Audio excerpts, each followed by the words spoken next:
Digo, para los que no hayan llevado, que creo que ya estamos ahorita todos.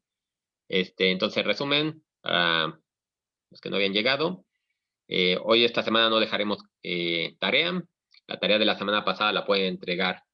Pues les voy a poner, como siempre, este sábado para que no agarre las vacaciones, ¿no? No la quiero poner el lunes para que no sea en vacaciones, pero ya pueden avanzar por lo menos los primeros 3 problemas. Espero que ya les hayan podido echar un ojo. Nada más sería esta semana que revisaran los últimos 2, que ahorita los vemos, y ya, ¿no? Con eso ya terminaríamos. Empezamos espacios vectoriales, pero eso no habría tarea. Van a ver qué sencillo, pero bueno, vamos a llevárnoslo tranquilo para que no se vayan agotando, ¿no? También estamos empezando el semestre, entonces pues sería lo peor que ya desde ahorita empezamos agotados, con un tema que además, como les decía inicialmente, es un poco introductorio en el sentido que son herramientas que vamos a utilizar, ¿no? Todavía no llegamos a la parte de cálculo, que es el analizar las curvas, ¿no? Pero necesitamos tener definidos los vectores, las matrices que vamos a utilizar y espacios vectoriales, que es donde viven las curvas, ¿no? Entonces, por eso lo tomo un poquito como espacio vectorial. Tengo que dejar tareas porque sí son temas importantes, porque además, ustedes creo que ya no vuelven a ver esto. Todavía, por ejemplo, ciencias de la computación, cuando antes compartían este curso, los de ciencias de la computación llevan aparte otra materia que se llama álgebra lineal, y entonces todo esto lo volvían a ver durante un semestre completo, ¿no? Esta parte de vectores. Entonces lo tienen un poquito más repartido y lo pueden repasar. Y pues esta parte ustedes ya no lo vuelven a ver, por eso sí era importante revisarla relativamente con calma y profundidad, ¿no? Pero les digo, no pasa nada, no podemos no tener ¿cómo se llama? Tarea. Y bueno, y lo que les digo, como, si quieren un poquito repasar algo que alguien lo necesite, lo podemos también revisar. Pero bueno, ya para no estar más vuelta, porque luego se me empieza a alargar la clase más de lo que quisiera, voy a empezar a compartir la pantalla en lo que nos quedamos, ¿no? Habíamos definido ya cómo, bueno, demostramos cómo podíamos ver a partir de el producto vectorial, que lo habíamos definido con un determinante. Vimos cómo podíamos hacer la otra definición, que era esta de acá, ¿no? Lo podíamos ver como la norma, pero bueno, ya saben que luego digo norma, aunque me refiero a la magnitud del producto de U con B, el producto vectorial de U con B, es igual a la magnitud de U por la magnitud de B por el seno del ángulo entre ellos, ¿no? Eso lo hicimos completamente, la demostración la hicimos algebraica. Si fijan, tuvimos que demostrar ahí unas cosas que estaban larguitas, pero bueno, llegamos a ella de forma algebraica. Aquí lo que quiero empezar es viendo otra demostración de qué es lo que significa. Por ejemplo, supongamos que tenemos dos vectores. Aquí, por simpleza, tomé el vector U sobre el eje de las X, nada más para que sea más fácil de ver, y el vector B con un cierto ángulo θ. Entonces, si yo dibujo estos vectores y me fijo que B seno de θ me está dando esta línea punteada que tengo aquí, entonces, ¿qué es lo que me daría? Sería como si yo saco la magnitud de U y saco la magnitud de B seno de θ, me está dando como una especie de H, ¿no? Que tengo una base por una altura. Entonces ve que me está dando el área de un paralelogramo, ¿no? Entonces tengo dos cosas. Por un lado, si yo saco el producto vectorial del vector U y el vector B, como ya vimos, me va a dar otro vector que va a ser perpendicular a ellos dos. Tengo aquí el vector U, el vector B, vamos a hacer, y el vector que viene de su producto vectorial me va a quedar así, ¿no? Completamente vectorial. Fíjense, aquí es algo muy importante, a ver si se entiende, bueno, si se puede ver con mis dedos. Con estos dos vectores que tengo aquí, se define todo un plano. El plano que viene aquí, ¿no? Todo esto de plano, dos vectores me van a definir un plano. Y entonces, cuando tengo un producto vectorial de esos dos vectores, me va a dar un vector perpendicular al plano. No sé si va en esta dirección o va en la otra dirección, ¿no? Pueden ser esos dos vectores perpendiculares. Lo importante es que es un vector perpendicular, y luego van a ver más adelante por qué nos interesa tener esos vectores perpendiculares a un plano. Pero bueno, entonces lo importante es que por un lado me da ese vector, y por otro lado, si yo saco la magnitud del vector, o sea, el tamaño de ese vector, me está dando curiosamente el área del paralelogramo, formado por esos dos vectores, ¿no? Entonces son dos conceptos diferentes que se puede interpretar la magnitud del vector como el área del paralelogramo, ¿no? Y aquí se ve claramente esa figura, ¿no? Entonces todo esto de aquí es el producto, la magnitud del producto vectorial, ¿no? Y aquí les pongo nada más un problema rápido, nada más para ir entrando en detalles, porque creo que también les va a servir para la tarea, ¿no? Aquí, por ejemplo, les digo, encuentren el área de un paralelogramo con vértices definidos así, ¿no? Aquí le agrego consecutivo, ahorita les digo por qué, pero realmente lo que estoy definiendo aquí son los vértices, no estoy definiendo el vector como tal. Entonces, por ejemplo, vértices consecutivos, yo lo que podría entender es, por ejemplo, que fuera este de aquí o este de aquí, ¿no? Están pegaditos, son consecutivos estos tres, ¿no? También nada impediría que fuera este de aquí, este de acá o este de acá, ¿no? Lo que importa es que sean consecutivos. Pero bueno, tengo nada más vértices. Entonces tengo que sacar el vector para que yo sepa ahora sí quién es U y quién es B. Para lo cual hago esta operación de aquí, ¿no? Entonces yo defino, vamos a llamarle de esto P, Q y R. Se me olvidó ponerles nombres. P, Q y R. Y entonces el segmento de recta, el vector definido entre el punto P y el punto Q, sería, ya sabe que sacamos las restas, ¿no? Entonces sería 2 menos 1, que sería este con este, y así nos seguimos, ¿no? 2 menos 1, 1 menos 3, 4 menos menos 2, ¿no? Que es el que tengo aquí. Y entonces ya me va a quedar 1 menos 2, 6. Y entonces ahora sí, esto que tengo aquí es el vector U, ¿no? El que puedo considerar como vector U, o en este caso le estoy llamando el vector PQ. Y lo mismo hago con el vector QR. Aquí como estoy tomando el mismo punto para las dos, aquí utilizamos Q, ¿no? En este caso utilicé Q. Y entonces me va a quedar lo mismo, va a ser menos 3 menos 2, 1 menos 1 y 6 menos 4, ¿no? Y entonces ya me va a quedar menos 5, 0 y 2, ¿no? Ya tengo el otro vector. Y entonces ahora sí, ya tengo esos dos vectores y esos son los que me está definiendo el paralelogramo. Y entonces, como ya vimos, entonces podemos hacer la magnitud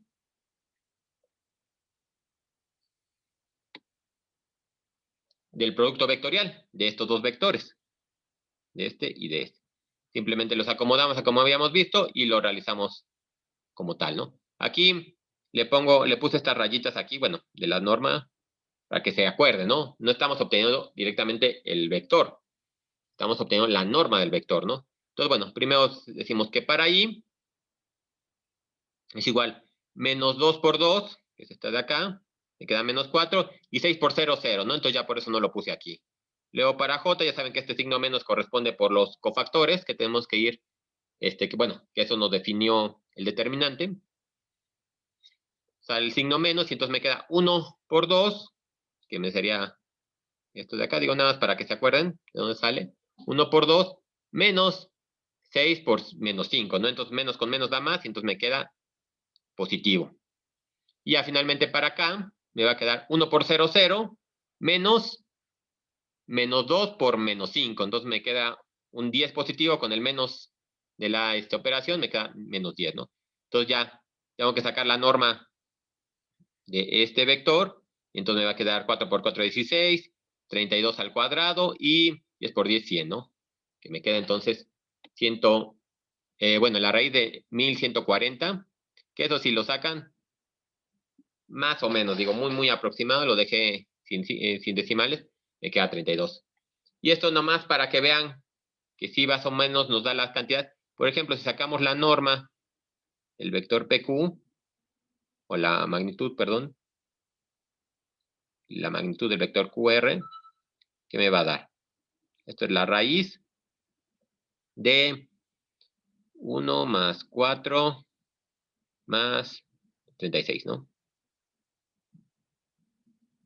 Y esto es igual 25 más 4. Bueno, ya para no borrar. Bueno, sí. Rápido. Y esto de aquí, bueno, rápidamente, corraco.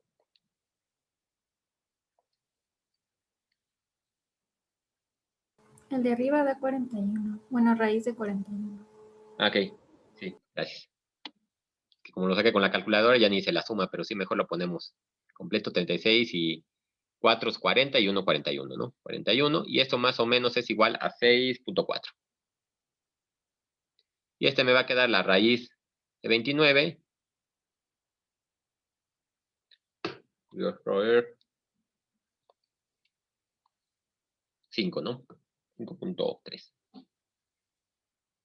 Entonces básicamente se ve que sí, ¿no? 6 por 5, 30, más lo poquito que tenemos acá y el ángulo que tenemos que considerar entre ellos, pues se ve que más o menos sí da este valor que tenemos acá, ¿no? Digo, nada más será como para quien más o menos ir comprobando, ¿no? Entonces ya tenemos esta definición y ya tenemos cómo sacar el área de un paralelogramo, ¿no? Entonces, bueno, ese creo que es el problema 3 de la tarea, ya lo, o 4, no lo recuerdo bien, ya sin problema lo pueden sacar, ¿no? Aquí la parte, si quieren, difícil o considerar, es que tienen que sacar o considerar que estamos hablando de vértices, ¿no? No estamos hablando de los vectores de entrada, ¿no? Sino de los vértices. Bueno, viendo el que sigue, entonces ahora vamos a ver un caso un poquito más complejo. Vamos a tener ahora 3 vectores, el vector U, el B y el W. Y lo que sí les pedimos es que no estén en el mismo plano. Yo puedo tener dos vectores siempre me van a definir un plano, ¿no? No importa cómo. Lo que yo espero es que ese tercer vector no esté en el mismo plano, porque entonces no me va a generar ningún sólido, ningún objeto en 3 dimensiones, ¿no? Entonces, por lo menos pido que uno de ellos no esté en el mismo plano. Vamos a hablar de manera general que no sea, ninguno esté en el mismo plano, ¿no? Y entonces, eso me va a formar los lados de un paralelepípedo. Aquí puse igual, me robé una figurita de un libro para que se quede más bonita, ¿no? Entonces aquí tengo el vector U,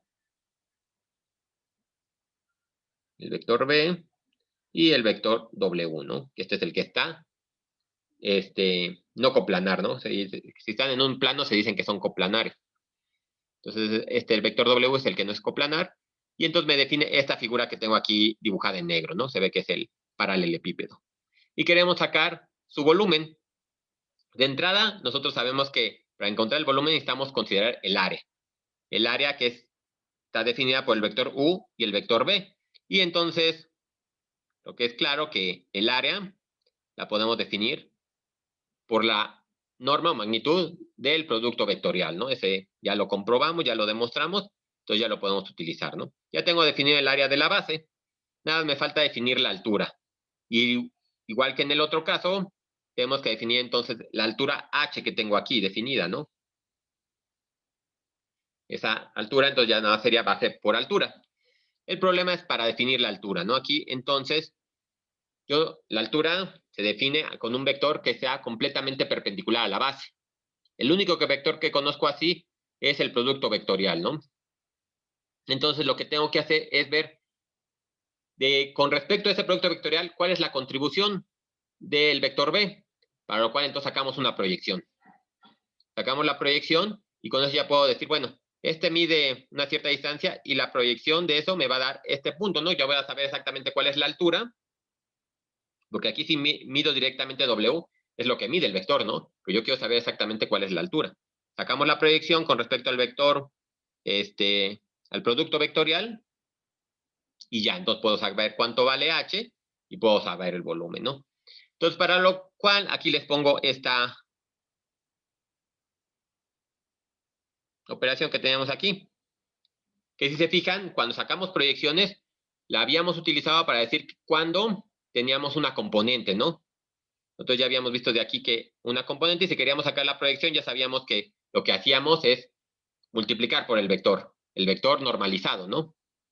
Pero de entrada no me interesa conocer ese vector normalizado ahorita, ¿no? Bueno, no me interesa la dirección, solo me interesa la magnitud de la proyección, ¿no? Que sería la componente que le llamamos y que está definida de esta forma, ¿no? Entonces, por analogía, entonces lo único que hacemos es llevarnos esto acá, que sería utilizando estos valores, ¿no? Entonces yo quiero sacar la proyección de W sobre el producto vectorial, como lo tenía aquí, ¿no? Entonces hacemos el producto escalar, como lo tenemos ahí definido, entonces me queda W, producto escalar de U cruz B, sobre la magnitud del vector B, ¿no? Que es este que tengo aquí. O el vector, en este caso, sería U cruz B. Ya, esto de aquí me está definiendo la altura. La manejo como valor absoluto porque no me interesa de momento si es hacia arriba o hacia abajo, ¿no? Aquí me podría considerar, depende de cómo estén los vectores, que tuviera un paralelogramo definido hacia abajo, un paralelepípedo definido hacia abajo, y entonces la altura me quedaría negativa. En este caso no me preocupa si es negativo porque el volumen como tal no va a cambiar, ¿no? Entonces por eso le pongo estas barras, ¿no? Que si se fijan, las puse sencillas, no las puse dobles. Porque ya saben aquí que, por ejemplo, si hago este producto escalar, obviamente como su nombre lo indica, es un escalar. Tengo el vector B multiplicado por el vector U cruz B. Entonces ese producto escalar me da un escalar y dividido entre la norma, que sé que es otro escalar, entonces un escalar total, ¿no? Entonces solo le tengo que sacar el valor absoluto a ese escalar. Bien, entonces yo tengo la proyección H y entonces quiero sacar el volumen. Entonces lo que hacemos es directamente multiplicar el área o la base por la altura. Yo tengo que esto de acá me daba la base y esto de acá me da la altura. Esta es la base y esta es la altura. Entonces se fijan haciendo álgebra nada más, aquí tengo la norma del producto vectorial, acá abajo tengo la norma del producto vectorial, pues se van. Y entonces ya nada más queda que el volumen de este paralelepípedo está dado por esta cantidad de aquí, ¿no? Que es conocido como el triple producto escalar.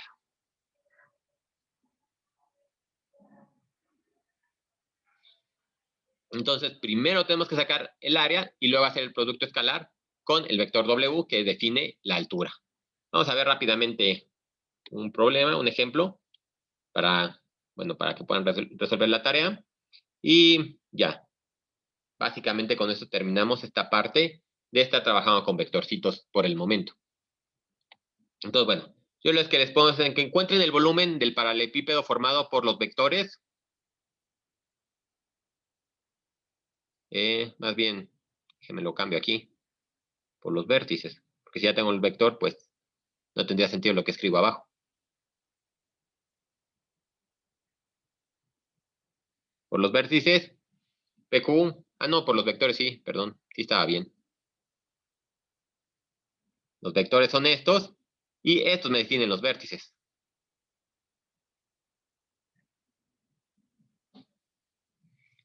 De momento, así como está el problema, yo no sé cuánto valen los vértices, entonces habría que sacar directamente el vértice, ¿no? Entonces, PQ, ¿cuánto vale? Entonces aquí tendríamos que hacer menos 3, menos 2.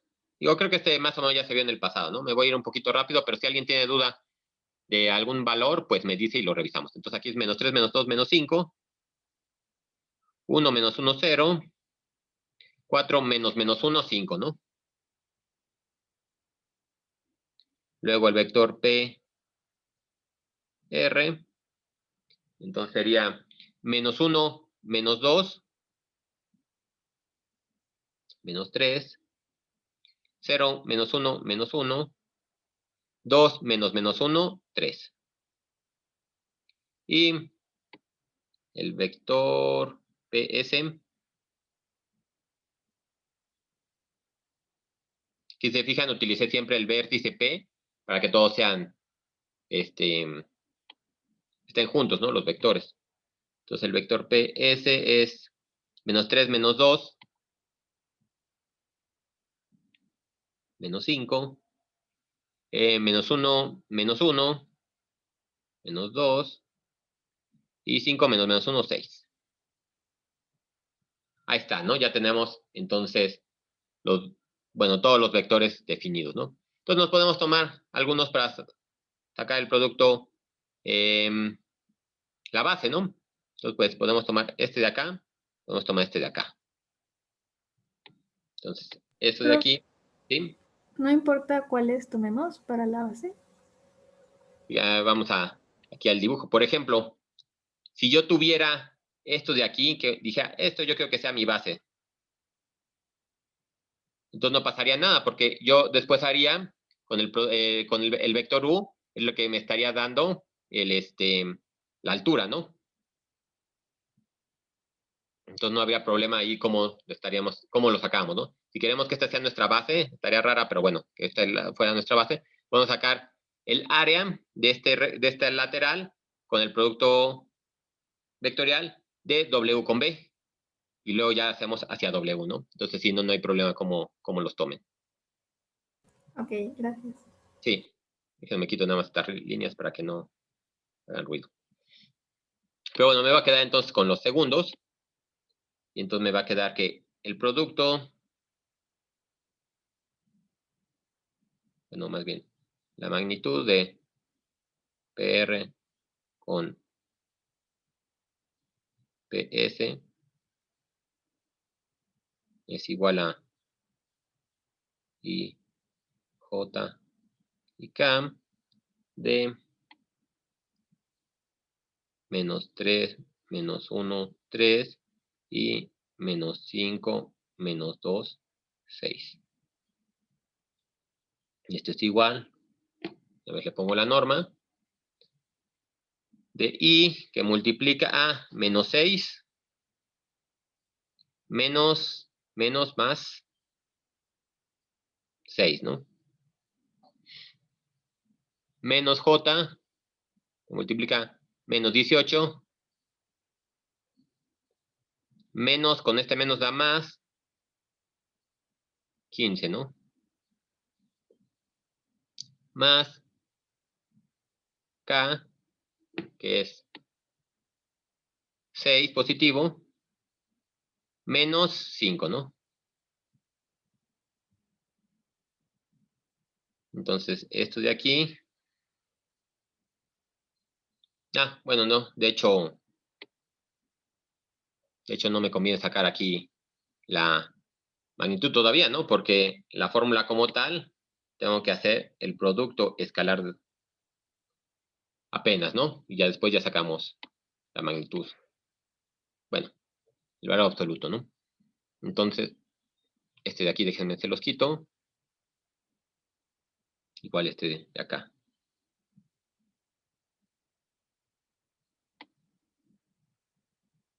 Entonces, bueno, ya tenemos el producto vectorial y ahora nada más nos falta sacar el triple producto, que sería, déjame ver cuál era el otro, menos 505. Me pongo pues, completo, ¿no? Para que se vea de dónde sale. Es PQ,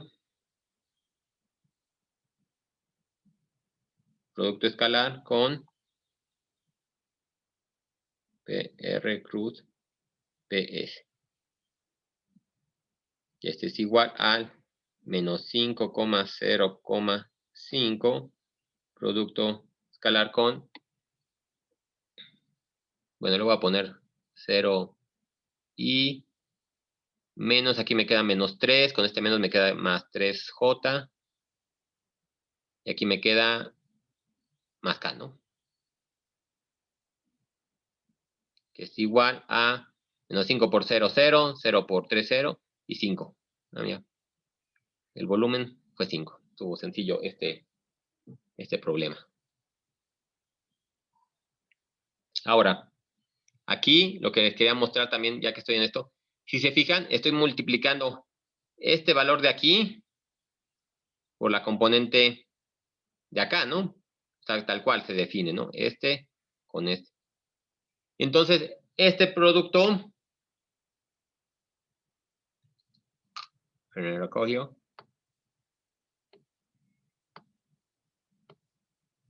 Este producto también se podría definir de esta manera, ¿no? Podría ponerlo como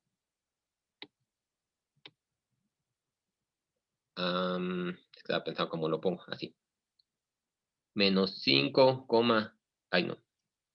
Menos 5, 0, 5, menos 3, menos 1, 3, y menos 5, menos 2, 6. Entonces directamente podemos hacerlo todo de un solo paso, ¿no? Y esto se ve, digo, no lo voy a hacer todo porque ya es redundante, pero aquí me queda menos 5, que multiplica a menos 6, menos, bueno, más 6, ¿no? Y así nos seguimos, ¿no? Luego, bueno, el 0 que no importa. Y luego, pues es rápido, ¿no? Entonces le pongo nada más 5, que multiplica a menos por menos, 6 positivo, menos 5. Y está, ¿no? En realidad estaba rápido. Entonces se puede realizar realmente de una vez con esta operación, calculando el determinante de los 3 vectores, y en lugar de utilizar las 2 operaciones por separado, ¿no? Se ve que sale exactamente el mismo resultado. Entonces ahora sí, ya tienen todas las herramientas para calcular, por un lado, el área de un paralelogramo y para calcular el volumen de un paralelepípedo, ¿no? Entonces, bueno, chéquenlo y entonces ya podrían hacer la tarea como tal. ¿Sí quedó claro este tema del paralelepípedo, el volumen? ¿Sí? Bueno, ahora, aquí lo que les quiero dejar también, para ya no hacer esta sección tan larga, esta de vectores, digamos, les dejo como tarea que revisen esta parte de aquí. Aquí se los pongo en verde, pero sí es importante. Digo, de todos modos, nosotros los vamos a retomar, porque es importante, pero no sé qué tan profundo lo veamos. Entonces, por eso sí me gustaría que ustedes lo intentaran revisar un poquito, pues, profundo. Tomen un libro de geometría, creo que ahí en la carpeta que les compartí, hay algunos libros de geometría, en donde quiero que busquen 2 conceptos, ¿no? La ecuación del plano, que básicamente es esta. Se puede escribir de muchas otras maneras, pero creo que la más general se puede poner de esta manera. ¿Qué digo? Es más o menos sencillo lo de la diferencia de x menos x0, y menos de y0. Aquí se ve lo de, aparte, los vectores. Si tengo puntos, por ejemplo, saco la resta para sacar un vector y el otro vector, ¿no? Por eso ahí se ve que se forma un plano por 2 vectores. Pero aquí mi pregunta sería, para que investigaran, ¿quién es A? ¿O cómo encuentro B? ¿Cómo encuentro A, B y C? Digo, si se pueden encontrar, ¿no? A lo mejor son coeficientes que les dé el problema y ya con eso se define el plano, ¿no? Pero lo que sí me gustaría, si se puede, es yo conocer esos vectores, ¿no? O esos coeficientes A, B y C, que nos van a servir mucho después. Eso por un lado, y por otro lado, la ecuación de la recta, ¿no? Bueno, es que se les llama ecuaciones de la recta y están escritas de forma simétrica y se escriben de esta manera, ¿no?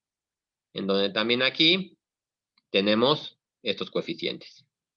Y podemos tomar, obviamente estamos en el espacio tridimensional, por eso es que tenemos componentes x, y, z. Pero, por ejemplo, si estuviéramos en el plano, pues nada más me quedo con esta parte y creo que es claro que esto que tengo aquí me representa una recta normalita. Nada más tendría que despejar el valor de b, lo paso multiplicando, el y0 lo mando sumando y ya me quedo en la ecuación de una recta con la pendiente y la ordenada al origen, ¿no?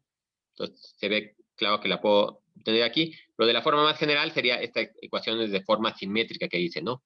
Y lo mismo, ¿no? Sería que vean más o menos cómo se trabaja con esta ecuación, cómo se trabaja con la ecuación, y si es posible, cómo se determinan estos coeficientes, o si están de alguna manera relacionados con estos, o simplemente por notación ahorita quedaron los dos A minúsculas, B minúsculas y C minúsculas. Porque después, digo, vamos a utilizarlo cuando ya estemos trabajando con curvas. Necesitamos definir algunos puntos planos sobre la curva o rectas que nos definen la posición de una curva y bueno, otras tantas cosas, ¿no? Les digo, ahí lo retomaremos, pero bueno, lo retomaré rápidamente para ya pasar al siguiente tema. Por eso entonces se los encargo que lo busquen. Igual, ¿no? Búsquenlo si tienen alguna duda o no lo encuentran, pues me preguntan y les puedo pasar copias, ¿no? O si lo leyeron y les quedó alguna duda, pues lo podemos revisar también sin problema, ¿no? Porque como ya esa parte ya está leída, o sea, ya lo revisamos un poquito, pues podríamos retomarlo de una forma un poquito más rápida, ¿no? Por eso no habría problema con retomarlo, pero sí no me gustaría empezar desde cero esa parte, ¿no? Porque, bueno, ya son muchas cosas son mucho material, ¿no? Como ven, en realidad está bien condensado el temario. Creo que el temario de Mate 2 probablemente sea de los más pesados por el cambio, ¿no? Luego ya Mate 3 y Mate 4, bueno, no, Mate 3, nos seguimos con la misma metodología, nada más es, ahorita empezamos a ver algunos objetos en los espacios vectoriales y en Mate 3 revisamos los otros objetos que nos falten de espacios vectoriales, ¿no? Mate 4 sí cambia un poquito, pero bueno, eso es ecuaciones diferenciales y ya, los que lleguen, pues ya veremos qué es, ¿no? Pero bueno, entonces los encargo y cualquier cosa, si no lo revisamos después de vacaciones o si alguien tiene dudas, pues me puede mandar una pregunta y no pasa nada, lo revisamos. Entonces, bien, ya cubriendo todo esto, entonces ahora sí nos podemos ir, como les decía, a la parte de espacios vectoriales. Y bien, entonces teníamos objetos definidos en R2 y R3, que llamamos vectores, que tenían operaciones muy definidas, ¿no? Yo podía sumar un vector con otro, el mismo espacio, un vector en R3 lo puedo sumar con otro de R3, lo puedo multiplicar por escalares, vimos qué significaba, todo ese tipo de cosas, ¿no?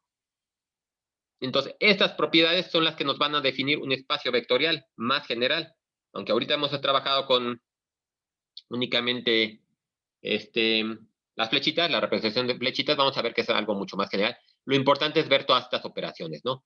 Entonces, el espacio vectorial B va a ser un conjunto de objetos, obviamente le da denominados vectores, con dos operaciones.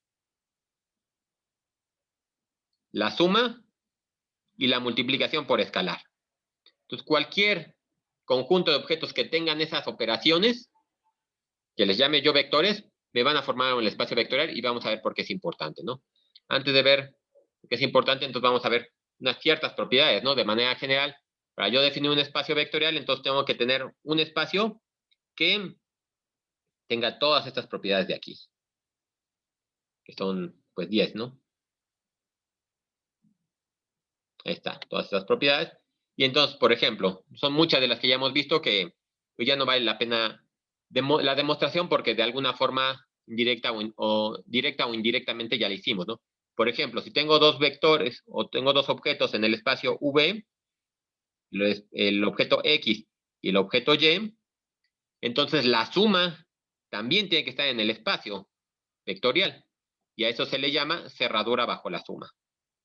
Y si lo vimos, ¿no? Si tenía yo un vector y le sumaba otro vector en R2, obtenía otro vector en R2, ¿no? O en R3 lo mismo, ¿no? Siempre ha cerrado, no pasaba nunca que, que disminuyera de espacio, ¿no? En algunas ocasiones, si quieren, déjenme, aquí obtuvimos, en algunas ocasiones, por ejemplo, me sale un 0.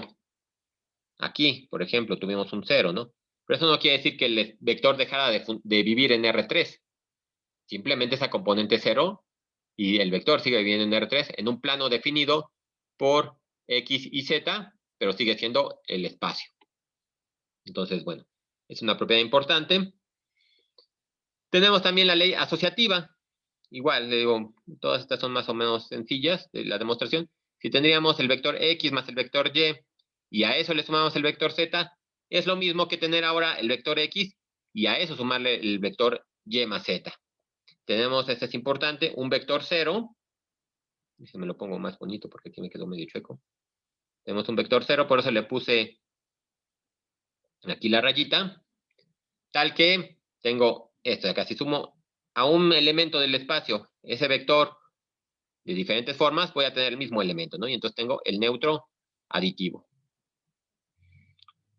Ya considerando el neutro aditivo, entonces tengo que ver cómo construye el neutro aditivo, ¿no? Para lo cual entonces tengo que definir un vector menos, en este caso, si el vector en B le llamo X, tengo que tener también el vector menos X, tal que si yo lo sumo, me da el vector 0. Y esto es importante mantener siempre la notación, ¿no? Porque, por ejemplo, si estamos en R3, el vector 0 es igual a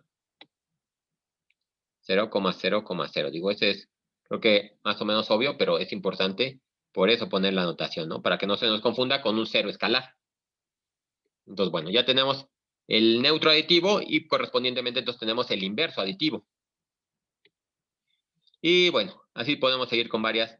Tenemos la ley conmutativa, que ya sabemos que no importa si yo, por ejemplo, tengo un vector y el otro vector aquí, y si este es el que desplazo, o si este es el que desplazo, ¿no? Yo puedo primero sumar uno y luego al otro, o viceversa, ¿no? No pasa nada. Tengo la ley conmutativa.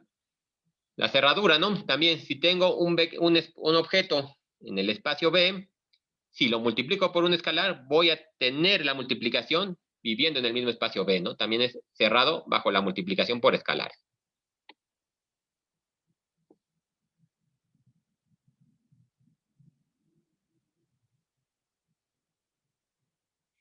Igual, ya lo habíamos visto, ¿no? Por ejemplo, en el caso del vector, nada más me lo hace más grande o más chiquito. Bueno, al revés, más grande, más chiquito. Pero sigue siendo un vector en el mismo espacio, ¿no?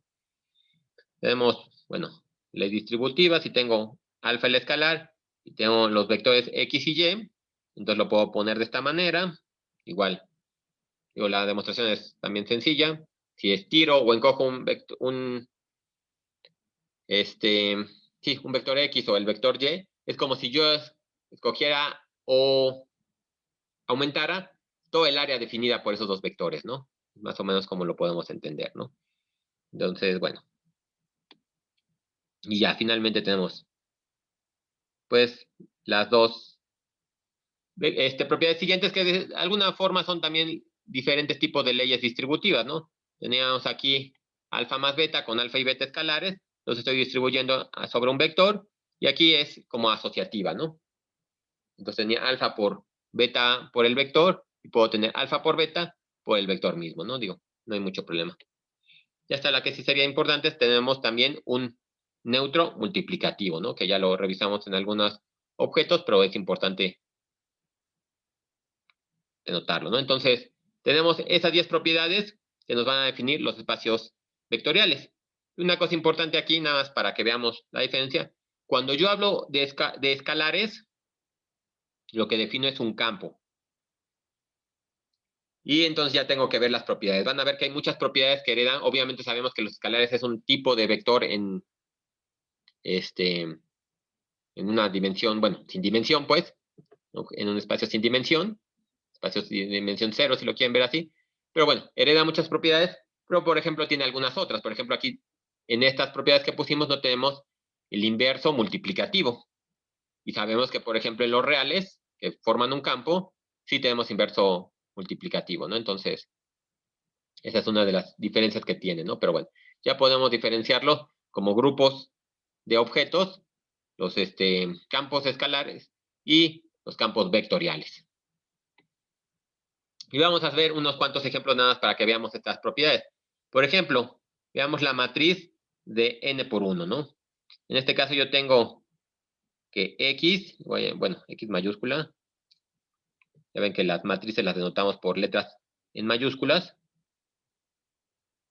Y quiero manejarla como matriz, ¿no? Aunque veamos, aunque digo, cuando yo lo escriba aquí se va a ver, se puede ver como un vector. Pero pensémoslo como matriz, ¿no? Y aquí puedo resolver todas las propiedades que vimos, ¿no? Puedo yo esto sumarla con otro vector y, o con otra matriz y, perdón, y voy a tener una matriz igual. Aquí tengo una de n por 1. Si le sumo otra matriz de n por 1, voy a tener una matriz nueva de n por 1, ¿no? Le puedo multiplicar aquí por un escalar alfa y voy a seguir teniendo una matriz de n por 1. Puedo definir una matriz menos x, definida como menos x1, menos x2 y así, ¿no? Menos xn. Entonces, todas las propiedades las cumplirían, ¿no? Entonces, las matrices en general, aquí, ahorita utilicé una de n por 1, pero parece ser que las matrices forman un espacio vectorial. Ya no estamos trabajando con vectores como los conocíamos, ahora tenemos matrices. Ahora, como ven, de acá. Este es una cosa más rara, ¿no? Supongamos el espacio vectorial definido solamente por el 0. Si definimos únicamente por el 0, este es un espacio vectorial, B, que estoy denotando así.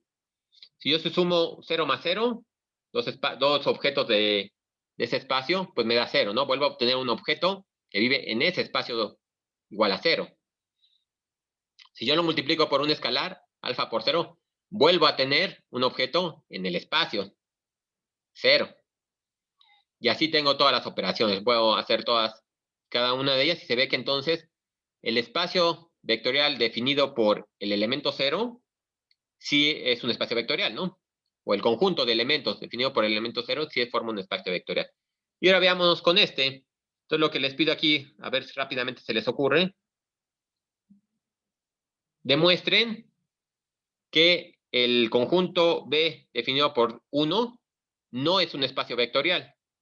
En este caso, por ejemplo, digo ya en las teorías de demostración, para demostrar que algo es verdadero, sí tenemos que hacerlo de forma general, ¿no? Tenemos que ver que vale para todos, ¿no? Pero para demostrar que algo no es algo, valga la redundancia, entonces basta con mostrar un elemento, un ejemplo que no se cumpla. Aquí, por ejemplo, para ver que esto no es un espacio vectorial, bastaría con que encontráramos una propiedad que no se cumpliera. Y entonces ya no es un espacio. Para ver que es espacio vectorial, como lo hicimos anteriormente, digo, lo hice ahorita muy abierto para no hacerlo tan tardado, pero sí tendríamos que ir demostrando las 10 propiedades. En un examen, eso, por ejemplo, son los cursos de álgebra lineal que les comentaba en otros casos, que yo también llevé la licenciatura,